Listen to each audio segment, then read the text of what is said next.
ഇന്ന് ലാലട്ടൻ വരുന്ന എപ്പിസോഡിൽ അനീഷിനെ പ്രശംസിക്കുന്നുണ്ട്. സ്വേച്ഛാധിപതി എന്ന ടാസ്ക് തുടങ്ങിയപ്പോൾ മുതൽ കട്ടയ്ക്ക് കൂടെ നിന്ന ആളാണ് അനീഷ്. അത് നെവിനും പറഞ്ഞിരുന്നു.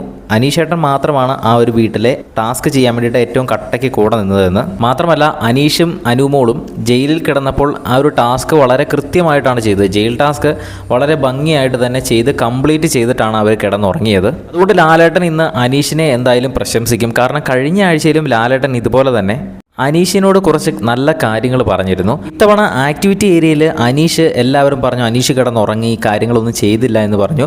അനീഷിന് ഈസി ടാസ്ക്കാണ് കിട്ടിയത്. കഴിഞ്ഞ തവണ ആക്ടിവിറ്റി ഏരിയയിൽ ഒരു ടാസ്ക് നടന്നപ്പോൾ അനീഷിന് ഈസിയാണ് കിട്ടിയെന്ന് വീട്ടുകാർ പറഞ്ഞപ്പോൾ ലാലേട്ടൻ പറഞ്ഞത് അദ്ദേഹം ഈസിയുള്ളത് തിരഞ്ഞെടുത്തു, അത് അയാളുടെ ബുദ്ധി എന്ന് പറഞ്ഞാണ് കഴിഞ്ഞ തവണ അനീഷിനെ പൊക്കി പറഞ്ഞത്.